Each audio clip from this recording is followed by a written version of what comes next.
खुर्शीद भट्ट है। मैंने अपने घर की बैठक में करियाने की एक छोटी सी दुकान खोली हुई है। लोगों के ख्याल में मैं काफ़ी बुज़दिल आदमी हूँ, जिन्नों भूतों के वाक़यात से बहुत डरता हूँ। आज से 5 साल पहले मैं चौकीदार था। मेरी ड्यूटी शहर के एक बाज़ार में लगी हुई थी। मैं रात 8 बजे से लेकर सुबह 8 बजे तक ड्यूटी करता था। एक रात ऐसा वाक़या हुआ जिसकी वजह से मैंने नौकरी छोड़ दी। जनवरी के आखिरी अय्याम चल रहे थे। रात 2 बजे का वक़्त था तो मुझे थोड़ी सी ऊँघ आई। 2:30 बजे के करीब मेरी आँख किसी गाड़ी की आवाज़ से खुली। मैंने देखा कि एक पुराने मॉडल की गाड़ी दूर से आ रही है। मैं चौकन्ना होकर बंदूक संभाल कर बैठ गया। गाड़ी मेरे करीब से गुजरी तो मैंने गाड़ी और गाड़ी वाले का जायज़ा लिया। एक आदमी हैट और कोट पहने हुए था और ड्राइविंग कर रहा था। हैट का अगला हिस्सा काफ़ी नीचे था। इसकी आंखें नज़र नहीं आ रही थी। गाड़ी में कोई और फर्द सवार नहीं था। थोड़ी दूर जाकर इस आदमी ने गाड़ी रोक दी।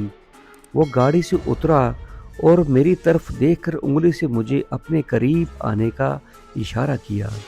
मैं इसके करीब गया तो अचानक इस आदमी का कद बुलंद होना शुरू हो गया और चंद सेकंड के अंदर इस आदमी का कद इतना बढ़ गया कि दुकानों की छतों से भी कई फीट ऊपर चला गया।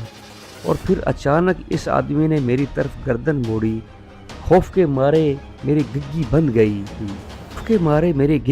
गई थी। ऐसे लगता था जैसे अभी मेरी मौत वाक़या हो जाएगी। मेरे हाथ पैर ठंडे बर्फ हो गए थे। इसने मेरी तरफ देखा। इसकी आंखें चूने की तरह सफ़ेद हो गई थीं।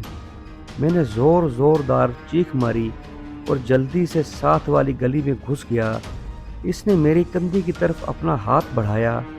मैं अपना पूरा जोर लगाकर भागता चला गया। पीछे से ऐसी आवाज़ें आ रही थी जैसे कोई खूनख्वार जानवर गुर्रा रहा हो।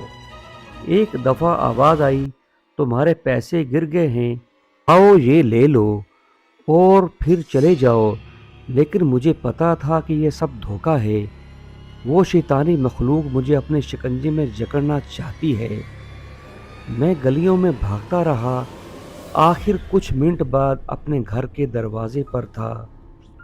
मैंने इधर उधर दरवाजे को पीटा, साथ साथ बचाओ बचाओ की आवाज़ भी लगाई। मेरे जहन में था कि अगर वो शैतानी मखलूक मेरे पीछे आ भी गई तो मैं बहुत से लोगों को देखकर भाग जाएगी। मेरी रायगा नहीं गई। महल्ले के कई अफराद मेरा शोर सुनकर दरवाज़ा खोलकर गली में आ गए। मेरी बीवी ने जल्द ही दरवाज़ा खोल दिया। मैं बेदम होकर अंदर गिर पड़ा। महल्लेदारों ने मुझे उठाकर कमरे में बिस्तर तक पहुंचाया। मैं दीवाना वार बोल रहा था, घर का दरवाज़ा बंद करो, जल्दी करो, जल्दी करो। जल्दी से घर का दरवाज़ा बंद कर दिया गया। फरीद चचा ने मेरे लिए चाय बनवाई। मुझे लहाफ उड़ाया गया। लहाफ में बैठकर मैंने गरम गरम चाय पी तो ओसान बहाल होते हुए नज़र आए। आखिर मैंने तमाम लोगों को अपने साथ पेश आने वाले वाक़या सुनाया।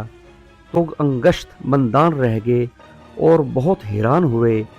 बहरहाल कुछ देर बाद तमाम लोग अपने अपने घरों को रवाना हो गए। मैंने शुक्राने के 2 नवाफिल अदा किए और सो गया।